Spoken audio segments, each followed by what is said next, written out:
Going to get some time here with Tom Hart, play-by-play man, SEC Network. He will be on the call tomorrow at Reynolds Razorback Stadium for the Razorbacks and the Volunteers, along with Cole Kubelik and Jordan Rogers. Tom, how you doing today? I'm sensational. I'm ready for some football. I'm finally on the road for football, so it feels like first game of the year for me. I'm excited. This is your first game on location? Because I know you were doing them in your house, so this is the first time you got huh? Yeah, exactly right. First time on the plane. Be my first time actually in the press box this year.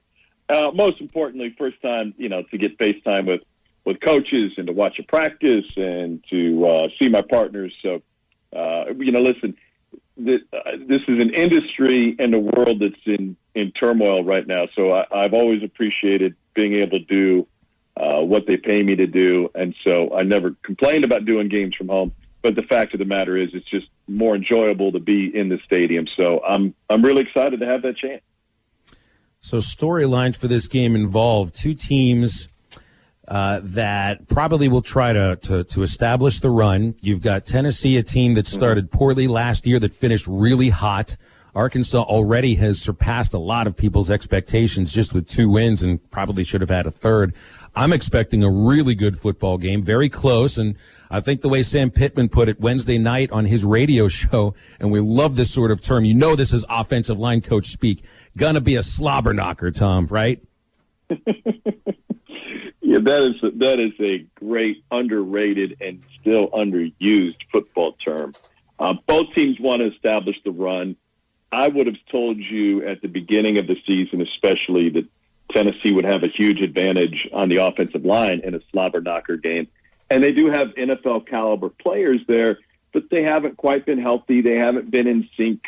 They really haven't played up to their reputation. It's hard to judge sometimes, right? Because we don't have the same stats for a left tackle that we do for a quarterback or a running back or even a linebacker. But the fact of the matter is they could play a lot better up front, Tennessee, than they have been. And I've been impressed with the guys who have taken over on Arkansas's offensive line. If you were to stack the running backs, head-to-head, I think Arkansas would have an advantage with Rakeem Boyd. The quarterbacks, Arkansas absolutely has an advantage. Tennessee has a guy that's been starting in this league for 3 years now, but he's as erratic as a rookie, and he will give the ball away at times. So I think that, on paper, you would look, if you're the kind that, likes just talent, and you say, boy, Tennessee might have a lot more talent than Arkansas. But they certainly haven't played like it. And so, in my mind, Arkansas is the favorite in this game. I think they have better momentum. I think they have better coaching. I think they have better buy-in. And I think they're two ships passing in the night. They're going in different directions. And you could argue from a Tennessee perspective that their 7-8 game win streak to close last year was the worst thing that could have happened to them. It not only threw expectations out of whack in their state, but it also retarded the growth of a program that kind of needed to hit the reset button. And now you're seeing them pay the price this year, especially at quarterback.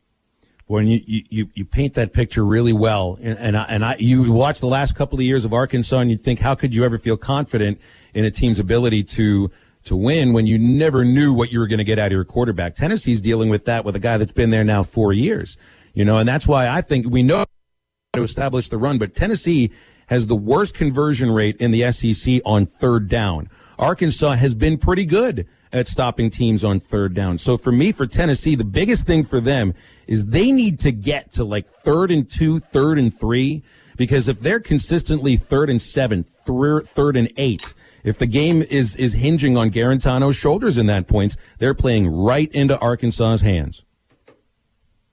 Well, and everybody knows that. And so what happens in that scenario is you get a situation like against Alabama where on 3rd and 5, 3rd and 6, 3rd and 7, Tennessee consistently ran the ball.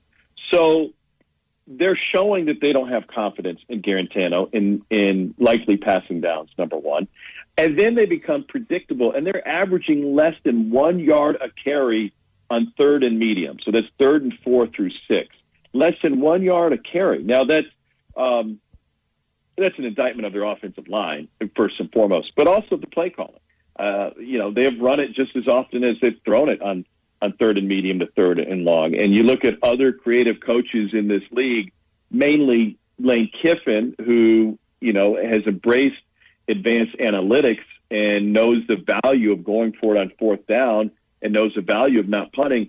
And he has said, if we got 3rd and 5, 3rd and 6, whatever, we'll take 2 or 3 yards because we're going to go for it on fourth down.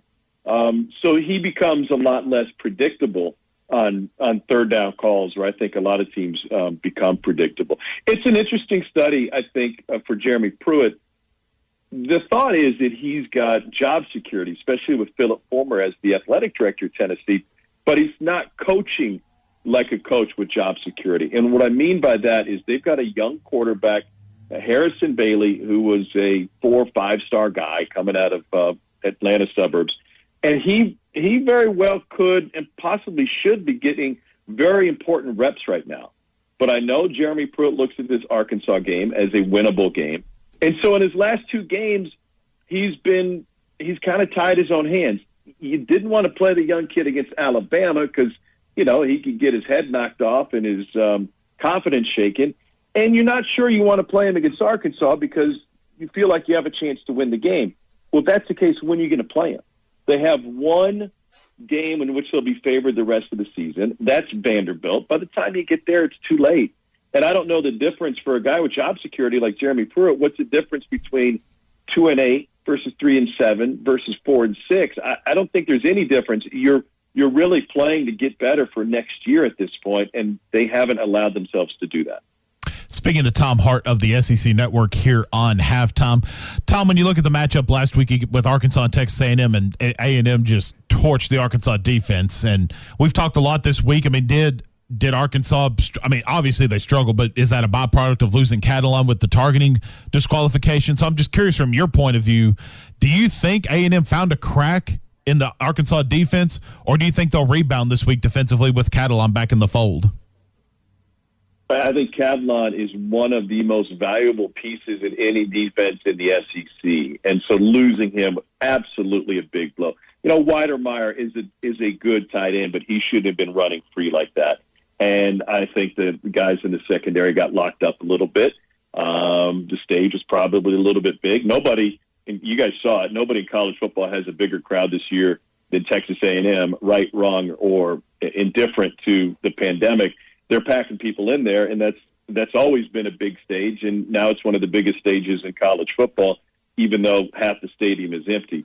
Let me peel back the curtain for a little bit. I think you guys will find this interesting. I had a chance to get in the football building yesterday, and I sat in on Barry Odom's defensive meeting. I don't know if I should be sharing this, but I will.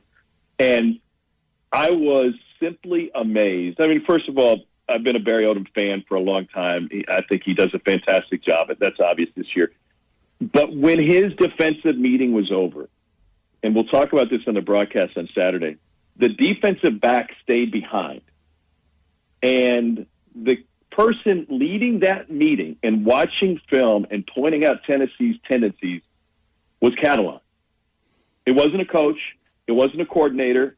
It wasn't a group of people. He was sitting in the front row with the clicker and the pointer, and everybody else was sitting there listening to him. And I was just flabbergasted by that. I mean, this isn't a fifth-year senior who's played in this system, for the last 4 years. This is all still relatively new to him.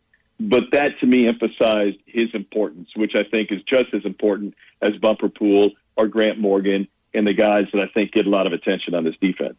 That's awesome. I think that just proved, because me and Phil had talked earlier this week of like defensive and offensive MVPs, and he went with Jalen Catalon, and I think that just further cements to Phil. I mean, that the how valuable, like you just mentioned, how valuable Jalen Catalon is to this defense, and I brought it up earlier in the show. The middle part of the Arkansas defense, whether you look at Jonathan Marshall or any one of those defensive tackles, but you go him and then you take your pick of Bumper Pool and Grant Morgan and Catalon, the middle of this Arkansas defense, I think will be key in this ballgame, because Tennessee's going to try to run the football similar to what Texas A&M did. And if that defense is up to snuff, it's going to come down to the middle part of that defense between Catalon and Pool and Grant Morgan. Yeah, they've got to stop the run. number one. And if you stop the run and you put Garantano into obvious passing situations, he has proven that he will throw you the football. We had the Kentucky game. He threw 2 pick sixes. He is not the kind of guy that it's such an interesting study talking with the Tennessee coaches, and they insist that Garantano puts them in the best position to run the play and do the right things. And coaches, it's kind of amazing when you think about it. We take a lot for granted as fans and broadcasters. Just the ability to get lined up correctly is a huge win in college football. I think everybody takes that for granted. Anyway, Jared Garantano gets people lined up correctly, and he knows when to send a tight end in motion, and he knows when the slot receiver needs to be on the line versus off the line, and he knows if the running back out of the shotgun needs to be on his left hip instead of his right hip based on where the pressure is coming from. And he communicates that stuff really well, better than anybody else in the Tennessee roster. But then he makes a mistake. Then he gives a false read or reads the linebacker wrong or knows that he's supposed to go in the flat instead, tries to throw to seam. And it doesn't matter if you make 9 right decisions before snap and then your 10th decision post-snap is the wrong one, it all blows up in your face. And there have been, I wish I could remember the word Jeremy Pruitt used with us. They're trying to listen to this coach, okay? This is not instill confidence. Tennessee's goal on offense is to avoid catastrophic plays. It's not to create separation. It's not to hit a big play. It's not to pound you up front. It's not to establish. Boys, we need to avoid catastrophic plays. When that is the first bullet point on your game plan, things have gone drastically wrong. That tells you everything you need to know right there about them, really. Hey, Tom, we got a couple of minutes left here. So we were talking on Tuesday on Election Day about running mates for certain friends of ours on our station and the coaches and everything. So if you were running for president, who would you pick as your running mate? Because you can only have one. Would it be Kubelik or would it be Rodgers? Ooh, that's a hard-hitting question. Well, yeah, this is big time now. You really put the pressure on me. I think it depends on the ticket. What are we going? There is a chance last winter where I could have said Andy Kennedy would make a pretty good running mate. Ooh, during basketball season. I'd peel off that. I'd definitely go with Jordan. I would placate Cole by saying you're going to be my Secretary of Defense. Maybe it's a glorified sergeant at arms, whatever it needs to be. But we need the female vote to win. And I know that if I come up short, Jordan Rodgers is going to carry it for me. So I got to have him on the ticket. That's smart politics. Hair over baldness any day of the week. Take it from the bald guy right here.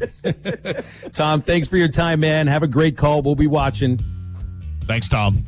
All right. Thanks, guys. Always great to be with you. Appreciate it. You got it. That's Tom Hart. Always a lot of fun to talk. Beautifully said. No matter what the sport is. That's right. That's right.